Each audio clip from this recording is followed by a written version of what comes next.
నమస్తే తెలుగు న్యూస్కి స్వాగతం. మోంతా తుఫాన్ వచ్చింది. మోంతా తుఫాన్కి ముందు ఆంధ్రప్రదేశ్లో కృష్ణా జిల్లా రాజకీయం అంటే పాత ఉమ్మడి కృష్ణా జిల్లా, ప్రస్తుత ఎన్టీఆర్ జిల్లా రాజకీయం కుతకుతలాడుతూ ఉండింది. MP versus MLA, Kolikapudi versus చిన్ని వ్యవహారం రాష్ట్రం అంతా అలజడి సృష్టించింది. తెలుగుదేశం పార్టీలోనూ మిగతా వాళ్ళలో కూడా ఆసక్తి క్రియేట్ చేసింది. ఏం జరగబోతోంది, చంద్రబాబు ఎలాంటి చర్యలు తీసుకుంటారు అని.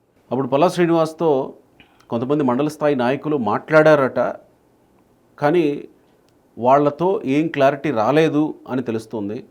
ఆ తర్వాత నవంబర్ 2వ తేదీ చిన్ని బాధితులతోటి నేను మీట్ అవ్వబోతున్నా అని కొలిక్పూడి ఇంకో బాంబు పేల్చారు.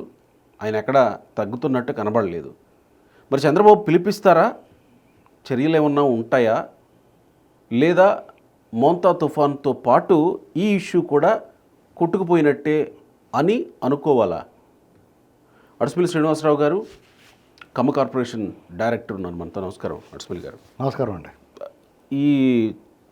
ఈ వ్యవహారం జరిగిన తర్వాత రకరకాల విశ్లేషణలు, తెలుగుదేశం పార్టీలో ఇంతే ఉంటుంది, చంద్రబాబు నాయుడు గారు ఈ విషయాన్ని పెద్దగా పట్టించుకోరు, ఒకవేళ పట్టించుకున్నా పిలిపించినా కానీ ఇద్దరికీ సర్ది చెప్పి పంపిస్తారు అంతే తప్ప పెద్దగా చర్యలు తీసుకోవడానికి ఏమీ ఉండదు అని మాట్లాడిన వాళ్ళు కొంతమంది ఉన్నారు. ఇప్పుడైనా చర్యలు తీసుకోకపోతే కొలిక్పూడి తప్ప, చిన్నీది తప్ప, ఎవరి తప్పో ఆయన కోర్టులో ఉంది, ఆయన తేల్చాలి చంద్రబాబు నాయుడు గారు. ఇప్పుడైనా తేల్చకపోతే, ఇప్పుడైనా చర్యలు తీసుకోకపోతే పార్టీ పరిస్థితి ముందు ముందు ఇబ్బందికరంగా ఉంటుంది అనేది కొంతమంది మాట్లాడారు. మరి ఇప్పుడు తుఫాన్ వచ్చింది, అందరూ తుఫాన్లో మునిగి తేలారు. మరి ఇప్పుడు ఆ ఇష్యూ లైవ్లో ఉన్నట్ట, దీంతో పాటు కొట్టుకుపోయినట్ట? ఇక్కడ మిత్రభేదం అండి. అది చెన్నీ గారికి, కొలిపూడి శ్రీనివాసరావు గారికి మధ్య మిత్రభేదం. ఇది ఒక ఎంపీ, ఒక ఎమ్మెల్యే మధ్య వైరం. ఇది చానాల నుంచి ఉండుంటుంది. ఆ వాయుగుండం తీరాన్ని దాటి ముందు ఇలాంటి అలజడి వస్తుంది. ప్రస్తుతానికి అయితే మీరు అన్నట్టుగా పాత కృష్ణా జిల్లా తిరువూరు పార్లమెంటు సభ్యుడికి, శాసనసభ్యుడికి మధ్య వచ్చిన ఈ వైరం, ఘర్షణ ఈ తుఫాన్లు, మోంతా తుఫాన్లో అది కూడా కొట్టుకుపోయిందనేమో అని అనుకుంటున్నారు చాలామంది. అయితే ఈ విషయాన్ని చంద్రబాబు నాయుడు గారు నా అంచనా ప్రకారం తేలిగ్గా తీసుకోరండి. అంటే కొలిక్పూడి శ్రీనివాసరావు గారు మాట్లాడిన చేసిన ఆరోపణలు తీవ్రమైనవి చాలా. కాబట్టి ఆ విషయంలో పార్టీ కానీ, నాయకుడు కానీ డెఫినెట్గా దీని మీద దృష్టి పెడతారు. దాన్ని పరిష్కారం వైపు వెళ్తారు.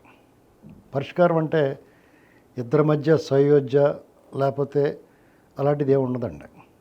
సయోధ్యకు అవకాశం లేనంత అగాధం వాళ్ళ మధ్య ఏర్పడిపోయింది.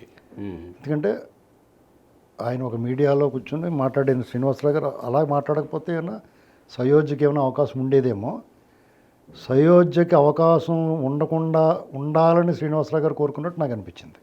ఆ రోజు 1.5 గంట మీడియాతో మాట్లాడిన దాన్ని బట్టి. ఎందుకంటే సయోధ్య కోరుకునే వాళ్ళు కానీ, అన్నీ సర్దుకుంటే కలిసి పనిచేద్దాం అనుకునే వాళ్ళు వ్యవహరించాల్సిన తీరు మాత్రం అది కాదు. ఈ విషయంలో చిన్ని గారు అంత తీవ్రమైన ఆరోపణలు చేయలేదు, కానీ ఆయన చేశాడు. దీని మీద ఈయనంత తీవ్రంగా చేయకపోయినా ఆయన చేశాడు. అక్కడ కొలిపూడి శ్రీనివాసరావు గారు, ఎమ్మెల్యే గారు, తిరువూరు ఎమ్మెల్యే గారు నేరుగా చిన్నిని, అక్కడ ఎంపీ గారు కేసీఆర్ శివనాథ్ గారిని అన్నట్టుగా అనిపించింది, కానీ మనకి ఆయన నేరుగా పార్టీ అధిష్టానాన్ని టార్గెట్ చేసినట్టుగా అనిపించింది. నాకు అనిపించింది అలాగా.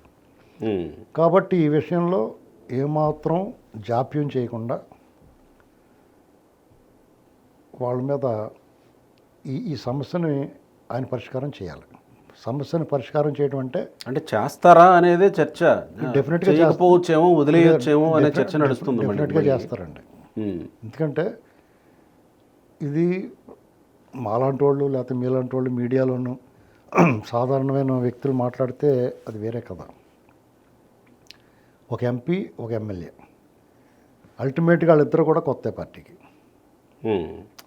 మొదటిసారి ఎన్నికైన వాళ్ళే. అవును. ఆయన ఎంపీగా కానీ ఈయన ఎమ్మెల్యేగా కానీ. అవును. పార్టీతోటి కేశినేని చిన్ని గారు వాళ్ళ తాతగారి దగ్గర నుంచి అనుబంధం ఉన్న వాళ్ళ అన్నగారు ఎంపీ చేసిన ఇటీవల కాలంలో ఎమోషనల్ బాండింగ్ ఇద్దరికి కూడా లేనట్టే లెక్క.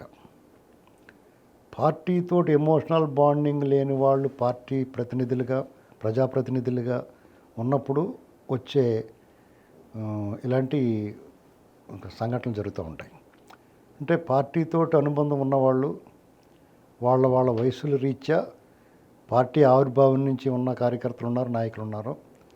తర్వాత మళ్ళీ చంద్రబాబు నాయుడు గారి హయాంలో 94 అంటే 82 పార్టీ ఆవిర్భావం అప్పుడు మళ్ళా 10 ఏళ్ళకల్లా 4 దశాబ్దాల్లో ఒక్కొక్క దశాబ్దంలో ఒక్కొక్క తరం అలాగ కలుస్తూ వచ్చింది పార్టీలోను, కొత్త నీరు కలుస్తూ వచ్చింది. ఆ వచ్చినప్పుడు వాళ్ళు పార్టీతో అనుబంధంగా వచ్చి ఒక ఎమోషనల్ అటాచ్మెంట్, భావోద్వేగ బంధం ఉంటుంది, తెలుగుదేశం పార్టీకే ఉంటుంది.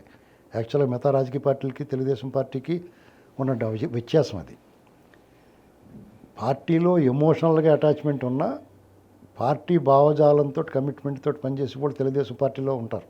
అలా ఈ దేశంలో బీజేపీకి ఉంటారు. మిగతా పార్టీలకి, కాంగ్రెస్ పార్టీకి ఒకప్పుడు ఉండేవారు. దేశానికి స్వాతంత్రం తెచ్చిన పార్టీ ఈ పార్టీని, ఆ రకమైన ఎమోషనల్ అటాచ్మెంటు, ఎంతూజియాజం ఉండేది కాంగ్రెస్ పార్టీకి ఫాలోవర్స్ అందరికీ. అది 75 ఏళ్ళు అయిపోయేటప్పటికి ఎక్స్పైర్ అయిపోయింది, ఆ తరం వెళ్ళిపోయింది. తర్వాత అంతా వచ్చిన వాళ్ళందరూ కూడా అవకాశాల కోసం, అవకాశం ఎక్కడ ఉంటే అక్కడ అటు ఇటు మారేవాళ్ళు, తప్పులేదు కూడా. వాళ్ళ భవిష్యత్తు కోసం, వాళ్ళ అవకాశాల కోసం మారుతూ ఉంటారు. ఇది అలవాటు అయిపోయింది, అన్ని పార్టీల్లోనూ వచ్చేసింది. అదే రోగం టీడీపీలో కూడా ఉంది. అవకాశాల కోసం గప్పకనే ఆ పార్టీ అవసరాలు పార్టీ, వాళ్ళ అవసరాలు వాళ్ళే అన్నట్టుగా వచ్చి చేరటం చేయటం వచ్చింది. దానివల్ల వచ్చిన ముప్పిది. మీకు కావాలంటే చూసుకోండి, పార్టీలో మొదటి నుంచి పార్టీ కమిటెడ్గా ఉన్న కార్యకర్తలు కానీ, నాయకులు కానీ పార్టీ పరువుని బజారు నేయటానికి 100 ఆలోచిస్తారు వాళ్ళు. అసలు అలాంటి పార్టీ పరువుని బజారుని వేయాలన్న చేసిన సంఘటనలు చాలా అరుదుగా ఉంటాయి తెలుగుదేశం పార్టీలో. వీధికి ఎక్కడం అది. ఇటీవల కాలంలో ఈ పార్టీ కూటమి ఎంత ఘన విజయం సాధించిన తర్వాత కొలుకుపూడి శ్రీనివాసరావు గారికి టిక్కెట్లు లభించటం, ఆయన ఎమ్మెల్యే అవ్వటం చకచకా జరిగిపోయినాయి. అది ఆయన అంటే ఎవరి కాళ్ళు ఏమనుకుంటారంటే, చిన్న ఎగ్జాంపుల్ మీకు ఎప్పుడు చెప్తూ ఉంటాను నేను, మా విషయమే. మీ ఛానల్స్ ఉన్నాయి, యూట్యూబ్ డిజిటల్ ఛానల్స్ కానీ, మెయిన్ స్ట్రీమ్ ఛానల్స్ కానీ, మాలాట వాళ్ళకి అవకాశం ఇచ్చి మాట్లాడిస్తే అది మా గొప్పను మేము అనుకోకూడదు. మీరు కాపీ ఇస్తే చాలు వచ్చి మేము మాట్లాడుతుంటే అది మీ గొప్పని మీరు అనుకోకూడదని చెప్పేసి అంటూ ఉంటాను నేను. ఎందుకంటే మీ ప్లాట్ఫామ్ మా గొంతు వినిపించే అవకాశం మీరు ఇచ్చారని కృతజ్ఞత మాకు ఉండాలి. ₹10 వచ్చి లేకుండా వచ్చి మాట్లాడుతున్నారు రా బాబు వీళ్ళని మీరు అనుకోవాలి, అంతే కదా. అలా అనుకున్నాడు ఇబ్బందులు ఏముండవు. లేదా నా వల్ల ఈ ఛానల్ నడుతుందని నేను, మేము లేకపోతే వీళ్ళ మొఖం ఎవడు తెలుస్తుందని మీరు అనుకుంటే అది కొనసాగదు. ఇక్కడ కూడా అదే అప్లై అవుద్దండి. కొలుకుపూడి శ్రీనివాసరావు గారి వల్లే పార్టీ కానీ, లేకపోతే ఉద్యమం కానీ ఆయన వల్లే నిలబడలేదు, సాగలేదు అని నేను కూడా ఒక పార్టీని ఆయన అనుకోవాలి. అలాగే పార్టీ కూడా మా వల్లే ఇతనికి ఇది వచ్చిందని వాళ్ళు అనుకోవచ్చు. ఒక వేదిక, విస్తృతమైన వేదిక, మీడియాకి ఒక అనలిస్ట్కి ఉన్న దానికంటే కూడా ఒక రాజకీయ పార్టీ ఒక విస్తృతమైన వేదిక. అది ఎందరో మహానుభావులు, పెద్దవాళ్ళు అంటే వయసులో పెద్దవాళ్ళు, సీనియర్లు ఆ పార్టీ కోసం కష్టపడి భుజాల మీద పోసి ఆ పార్టీ స్ట్రక్చర్ని అలా కాపాడిన వాళ్ళు ఉన్నారు. అంటే సాధారణ కార్యకర్త దగ్గర నుంచి పార్టీ ఆవిర్భావం దగ్గర నుంచి ఉన్న నాయకుల వరకు అందరూ కూడా ఆ సిస్టంలో ఉండి వాళ్ళ భుజం మీద మోస్తున్నారు. దాంట్లో గబాక్కని నీకు ఛాన్స్ దొరికింది కదా, ఎవడో తీసుకెళ్ళి అందులో కూర్చోబెడితే వాళ్ళని ఎత్తి మీద తనకూడదు. ఇది తెలుసుకోవాల్సింది. ఆ పని ఏం చేసాడు శ్రీనివాసరావు గారు. ఇక్కడ మొదటి నుంచి వివాదాస్పదమయ్యాడు. నిజంగా ఆయనలో హానెస్టీ ఉండొచ్చు, ఆయన నిజంగానే బాగా పనిచేయాలని అనుకుని ఉండొచ్చు. కానీ వివాదాస్పదం ఎందుకు అయ్యాడు అనేటువంటిది ఆయన ఆలోచించుకోవాలి. డెఫినెట్గా ప్రజలను డీల్ చేసే విధానం వేరేగా ఉంటుంది. మీడియాలో కూర్చుని మాట్లాడేవాళ్ళు మాట్లాడి మాకు ఆయన పెద్ద డిఫరెన్స్ ఏముంది. పెద్ద పోరాటం ఆయన అంత చేసాడు, మేము అంత చేసాం. ఉమ్. అంతకనే ఎక్కువ చేసాం రకంగా చెప్పాలంటే. ఆయన కొన్ని కవచాలు ఉన్నాయి, మాకు అసలు కవచమే లేదు. ఏంటండి, ఖచ్చితంగా ఓపెన్గా చెప్తున్నాను. ఆయన కుల కవచం ఉంది, రాజ్యాంగం ఇచ్చిన రక్షణ ఉంది. ఉమ్. ఏంటండి, అనేక మంది ధన సహాయం చేసి హెల్పింగ్ హ్యాండ్స్ ఉన్నాయి ఆయన వెనకాల. మాకు మీరు ఒకళ్ళు తప్ప మాకు ఎవరు కాపీ కూడా ఎవరు. నిజం ఓపెన్గా చెప్తున్నాను. మీతో చోట బాగోదని తాగను నేను, మీ దగ్గర బాగుంటుంది కూడా కాఫీ తాగుతాను మీ దగ్గర. అలాగే లియో ఛానల్లో వాళ్ళు కూడా కాఫీ ఇస్తారు, బాగా పెడుతున్నారు ఈ మధ్యన. మిగతా చోట నోట్లో పెట్టుకోలేము అంటే మా కాఫీ కూడా ఎవరు మిగతా వాళ్ళు. నేను ఓపెన్గా చెప్తున్నాను ఇందులో. ఏంటండి, మరి ఆయనకి అన్ని వెసులుబాట్లు వచ్చినాయి. మీడియా పోటీపడి పిలిచి ఆయన చేత మాట్లాడిచ్చారు. కేవలం 2 ఛానల్స్ ఆయన్ని ఒక్కొక్క మెట్టు వాళ్ళే దగ్గరుండి నిర్మించి ఎక్కించారు ఆయన పైకి.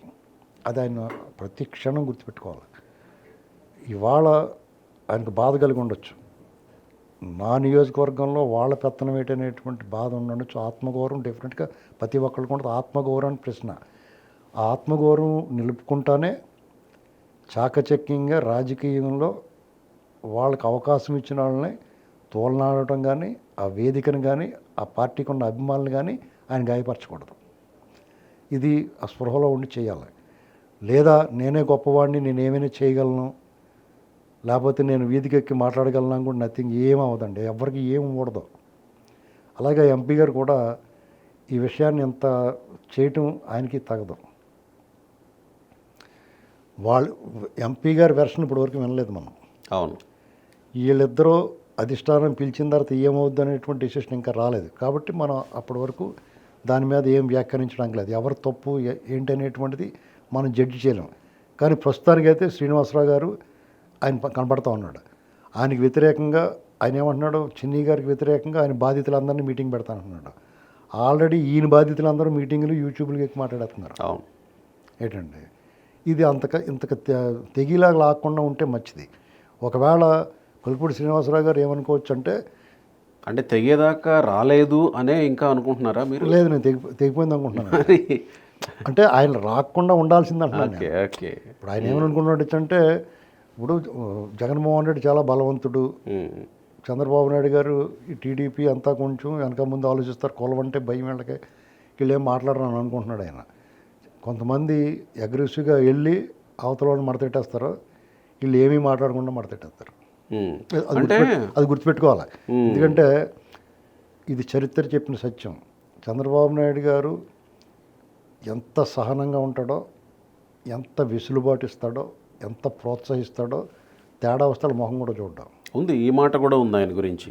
ఎందుకంటే వాళ్ళు కూడా వేరే దారులు వెతుక్కుని కొంతమంది వేరే ప్లాట్ఫారంలో కొంచెం పైకి వచ్చారు, కొంతమంది అడ్రస్ లేకుండా పోయి. ఇక్కడే నాకు ఒక అడ్రస్ లేకుండా పోయిన వాళ్ళే ఎక్కువ. మిమ్మల్ని అడగాలనిపించిన దీంట్లో మీరు అన్నట్టే తెగేదాకా లాగేశారు అంటే 2 ఏళ్లలోనే తెంచుకుని ఆల్టర్నేటివ్ ఏమన్నా ప్లాన్ అంటే ఉండొచ్చు అని అనుకోవాలా మనం? ఇప్పుడు శ్రీనివాసరావు గారు చాలా ఉన్నత స్థాయికి ఎదగాలండి. ఓపిక ఉండాలి, దానికి పేషెన్స్. మెట్లు ఎక్కాలి. మెట్లు ఎక్కేటప్పుడు పాకుడు రాళ్ళు ఉంటాయి, మెట్లు సరిగ్గా లేకుండా ముళ్ళు ఉంటాయి, గుచ్చుకుని ఉంటాయి. ఎక్కడానికి అడుగు తీసి అడుగు వేయడానికి ఆ లెంగ్త్ ఎక్కువైపోయి ఉంటాయి, భారంగా ఉంటుంది. అయినా సరే ఓపిక ఎక్కాలి. ఆయన చాలా ఉన్నత స్థాయికి ఎదగాలి. ఎందుకంటే షార్ట్ స్పాన్లో రాష్ట్రంలో ఉన్న రాజకీయ పరిస్థితులకు అనుగుణంగా ఆయన అందులో దూరి ప్రజల మనసు గెలుచుకున్నాడు. అప్పుడున్న అరాచక ప్రభుత్వానికి వ్యతిరేకంగా ఎవరు మాట్లాడితే వాళ్ళు, ఆయనేటి మాకు లక్షలాది మంది ఫాలోవర్స్ ఉన్నారు. జగన్మోహన్ రెడ్డి అరాచకం మీద ఎవరు వ్యతిరేకంగా మాట్లాడితే వాళ్ళని ప్రజలు ఓన్ చేసి నాలాటోళ్ళు 1,00,000 మంది ఉన్నారు. ఆయన లాంటి ఆయనకి అవకాశం వచ్చింది. 1,00,000 మంది మాట్లాడారా? మాట్లాడి ఉండొచ్చు కదా. ఎక్కడండి అలాగే మాట్లాడారు 1,00,000 మంది? ఎందుకు అనవసరంగా మీరు యూనివర్సల్ చేస్తారు? అలా కదండి, ఎక్కడ అవకాశం ఉంటే అక్కడ మాట్లాడారు. రోడ్డు మీద మాట్లాడారు. నాకు తెలిసి లేరండి 1,00,000 మంది. నాకు తెలిసి బయటకు వచ్చిన వాళ్ళే లేరు. మీలాంటి వాళ్ళు మాట్లాడారు తప్ప నాకు తెలిసి బయటకు వచ్చిన వాళ్ళు మాకైతే కనపడలేదు. ఒక 20 మంది ఉన్నారు అనుకుంటా. ఓ మహా అయితే 20 నుంచి 50 మంది గట్టిగా మాట్లాడిన వాళ్ళు ఉండొచ్చు. ఏంటంటే కార్యక్షేత్రంలో యుద్ధం చేసిన వాళ్ళని కూడా కలుపుతున్నాను నేను ఇందులో. అంటే రాజకీయంగా గ్రామాల్లో, గ్రామ స్థాయిలో, మండల స్థాయిలో ఇక్కడ కొంతమంది నిలబడ్డారు. సోషల్ మీడియాలో కూడా కొంతమంది తెగించి దెబ్బలు తిని జైలుకి వెళ్ళి వచ్చి చేశారు.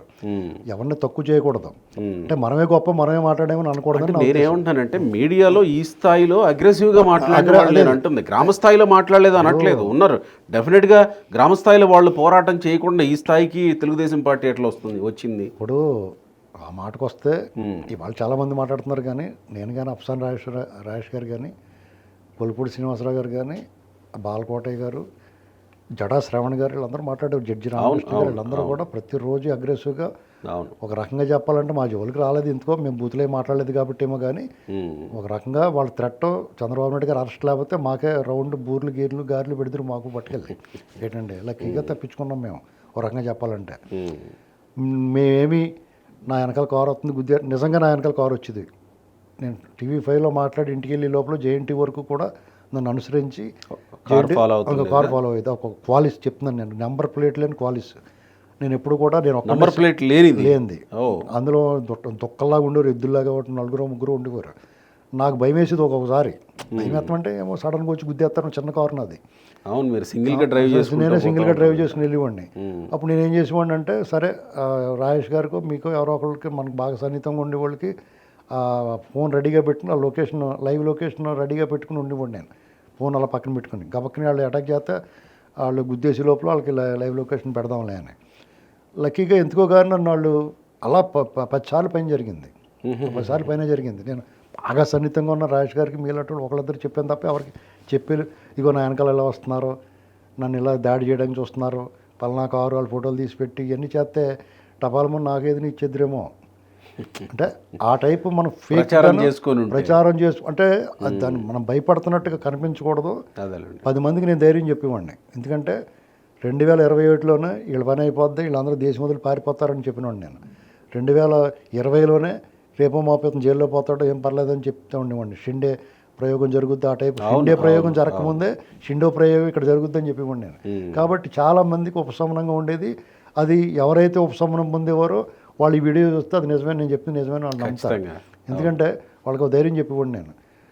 నాకు తెలుసు ఇతను అరెస్ట్ అవడో తెలియదు, కానీ మీకు ఎందుకంటే వచ్చే వారం అరెస్ట్ అయిపోతాడని చెప్పేవాడిని. అంటే అమ్మాయికి పడుకునేవారు ఏంటండి. ఇలాగా చెప్పుకుంటా పోతే అతనికన్నా చాలామంది పోరాటం చేశారు, కానీ అతనికి అవకాశం వచ్చింది, మేమందరూ అభినందించాం. నేను ఇంకా ముందుకెళ్ళి ఏం చెప్పానంటే, ఈయనకి కానీ మహాసేన్ రాజేష్ కానీ టికెట్ అనౌన్స్ చేసిన రోజు నేను బహిరంగంగా టీవీలో మాట్లాడాను. నేను ఇలాంటి పోరాటం చేసిన వ్యక్తులకి, ఒక అరాచకం మీద యుద్ధం చేసిన వ్యక్తులకి రాజ్యాంగం కల్పించిన రిజర్వ్డ్ సీట్లో కాకుండా జనరల్ సీట్లో ఇస్తే బాగుండేదని అన్నాను నేను. మహాసేన్ రాజేష్కి నేను చెప్పాను డైరెక్ట్గా, అతనికి రిజర్వ్డ్ సీట్లలో ఎలాగే ఇస్తారు, వాళ్ళకే ఇస్తారు, ఎస్సీ ఎస్టీలకి, కానీ జనరల్ సీట్లు ఇవ్వండి, ఒక సమాజానికి గౌరవించినట్టు అవుతుంది, సమాజానికి మెసేజ్ ఇవ్వండి అని చెప్పాను నేను. అంటే చాలామంది నీది సొమ్మేం పోయింది, నీదేం పోయింది, నిమ్మగడ్డ భావనమూర్తి అన్నట్టుగా అనేదో అన్నారనుకోండి. సీట్ల కోసం కొట్లాట, కూటమి అన్ని గొడవల్లో మన తీసి పాడేసారు, పక్కన మనం పట్టించుకోలేదు, వీళ్ళు ఎలా మాట్లాడతాడులే అని. అయితే అంత గౌరవం అభిమానం ఉండేది. నేను ఆయన మీద ఎన్నో కథనాలు రాశాను శ్రీనివాసరావు. 20 నుంచి ఆయన ఎప్పుడైతే అమరావతి ఉద్యమంలోకి వచ్చి మాట్లాడుతున్నాడో అప్పటి నుంచి కూడా నేను ఎన్నో కథనాలు రాశాను. ఆయన నాతో సన్నిహితంగా ఉండడు, మంచి మిత్రుడు కూడా. ఆయన విభేదాలు ఏమీ లేవు మాకు, నేను ఆయన వ్యతిరేకంగా మాట్లాడట్లా. ఆయన మీద మేము పెట్టుకున్న హోప్స్ ఏంటంటే మంచి పొజిషన్కి వెళ్తాడు ఈయన అనుకున్నాను నేను. అది మా అంచనా తప్పింది ఇక్కడ. నేను జగన్మోహన్ రెడ్డి సింగిల్ డిజిట్కి వస్తాడనేటువంటిది నిజమైంది. సింగిల్ డిజిట్ 9 నెంబర్ అనేటువంటి సింగిల్ డిజిట్లో లార్జెస్ట్ నెంబర్ 9లో ఆగుతాడు ఇతనని చెప్పాను. ఆ 9 అనేటువంటి సంఖ్య దాదాపు 3 గంటలు నిలబడింది ఎన్నికల ఫలితాల రోజున, ఎన్నికల బోర్డు మీద. కాబట్టి మన అంచనాలు ఎంతో కొంత దగ్గరగా 99% అంచనాలు నిజమవుతాయి. కాబట్టి ఇతను మంచి పొజిషన్కి వెళ్తాడు. రాబోయే క్యాబినెట్లో ఈసారికి లేకపోయినా రాబోయే క్యాబినెట్లో అతని మంత్రి పదవి గ్యారంటీగా వస్తుంది నేను అనుకున్నాను. ఒక మంచి మెసేజ్ వెళ్తుంది. ఒక విద్యావంతుడు, బాగా చదువుకున్నాడు, కొంతమంది విద్యను బోధించి కూడా ఇటువంటి వాళ్ళు ఉంటే రాజకీయం ఇంకా బాగుంటుంది. గతంలో ఆయన చంద్రబాబు నాయుడు గారిని చాలా దారుణంగా మాట్లాడారు. వాళ్ళ కుటుంబ సభ్యుల్ని అత్యంత నీచంగా మాట్లాడిన విషయాలు కూడా మాకు కొంతమంది చెప్పారు. అది ఆ రుజువులు అడగకూడదు, రుజువులు అడిగితే ఆయనకే మైనస్ అది. ఇలాంటివన్నీ జరిగినప్పుడు అయినా సరే మేము తట్టుకున్నాం. మాకు తెలిసినా సరే ఆయన ఎంకరేజ్ చేసాం, ప్రోత్సహించాం. ఒక ఆయుధానికి ఒక్కొక్కసారి తుప్పు పట్టినా తుప్పు తొలగించి మన ఆ ఆయుధాన్ని శత్రువు మీద ప్రయోగించాలి. ఇతను మంచి ఆయుధంగా ఉండడం. కానీ దురదృష్టం ఏంటంటే ఆయన ఈ రకమైన వివాదాల్లోకి వెళ్ళిపోయాడు. ఒకవేళ వివాదం సమస్యన వాళ్ళిద్దరూ మళ్ళీ బాయి ఏదైనా జరగచ్చు రాజకీయాల్లో అనుకున్న ఈ గ్యాప్ అనేటువంటి దాన్ని ఎవడో పూడ్చలేడు. అర్థమైందండి? ఏ గ్యాప్ అది? ఇప్పుడు వాళ్ళిద్దరి మధ్య గ్యాపా లేదా పార్టీలో? వీళ్ళిద్దరి మధ్యన వచ్చిన గ్యాప్ పార్టీ కేడర్కి శ్రీనివాసరావు గారికి వచ్చిన గ్యాప్. పార్టీ కేడర్ ఆయన్ని మెచ్చుకుంటలా. యాజ్ వెల్ యాజ్ చిన్ని పట్ల కూడా అలాగే ఉన్నారు. ఎందుకంటే ఏంటి వివాదాలు పార్టీకి చెడ్డ పేరు తెస్తున్నారంటే జనాంతికంగా చాలామంది ఇద్దరిని నచ్చట్లా. అందులో ఈయన బయటకు వచ్చి మాట్లాడాడు కాబట్టి ఈయన మీద ఎక్కువ కోపంగా ఉన్నారు కేడర్. ఆయన తాత్కాలికంగా అక్కడ నియోజకవర్గంలో కొంతమందిని ఆయన డెఫినెట్గా ఎమ్మెల్యే గారు కాబట్టి కొంతమందిని పోగేసుకుని ఉండొచ్చు. ఏమైనా అంటే చాలామంది అనుకున్నట్టు ఏంటంటే ఈయన ఈ ప్రభుత్వానికి పక్కలో బణిలో కంటిలో నలుసులా చెప్పులో రాయిలాగా మారతాడు అనుకుంటే అంతకన్నా ఎక్కువ మాట్లాడడం మేము. అంతకన్నా ఎక్కువ మాట్లాడడం ప్రభుత్వం వచ్చిన తర్వాత ఇప్పుడు మాట్లాడుతున్నాం, రేపు మాట్లాడుతాం. మేము ప్రభుత్వం చేసే ఏమైనా పొరపాట్లని అందులో ఉన్న నిజాయితీ ఆనెస్టీ అనేటువంటిది ఆయన మాటలో ఉండదు ఇంకా. ఎందుకంటే ఆయన మాట్లాడితే ఈ ప్రభుత్వంలో విభేదించాడు కాబట్టి ఇలా మాట్లాడుతున్నాను అంటారు కాబట్టి దాని వాల్యూ సగం తగ్గిపోద్ది. అర్థమైందండి? అవును. అది గుర్తుపెట్టుకోవాలి. ఆయన బాగా చదువుకున్నాడు కాబట్టి ఆయన గుర్తుపెట్టుకుని చేసుకోవాలి. నేను ఫైనల్గా నేను అనేది ఏంటంటే ఆయన ఏమీ పీకలేడని అనుకుంటున్నాను. చర్యలు తీసుకోవాలా వద్దా? డెఫినెట్గా తీసుకుంటారా? నేను ఇద్దరి మీద తీసుకోవాలా? ఇద్దరు అత్యంత కఠినమైన చర్యలు తీసుకోవాలా? రైట్. ఒకవేళ దీన్ని అలాగే వదిలేస్తే కనుక పార్టీకి నష్టం. రైట్. పార్టీకి నష్టం వచ్చే పని కానీ ప్రభుత్వానికి నష్టపరిచే పనులు కానీ వీళ్ళు చేయరని అనుకుంటున్నాను. రైట్. ఎందుకంటే వీళ్ళంత మంచిగా సంక్షేమం చేస్తారు. ఉపేక్షిస్తే మూల్యం వీళ్ళకే. ఉపేక్షించరు, మూల్యం చెల్లించాలి. అసలు ఉపేక్షించరు. రైట్. అనుకోకుండా గ్యాప్ ఎందుకు వచ్చిందంటే తుఫాను వల్ల వాళ్ళ పర్యటన, చంద్రబాబు నాయుడు గారి పర్యటన నుంచి రాగానే వాళ్ళు వచ్చి కలుస్తారంటే ఉపేక్షించే ఉద్దేశం ఉంటే ఇద్దరికి అక్కడికి తాలింపు వేసేయమని చెబుతారు. అవును కదా. నేను వచ్చేదాకా ఆపండి అన్నారంటే చాలా కఠినంగా ఉంటాయి చర్యలు. రైట్ అండి. Thank you sir.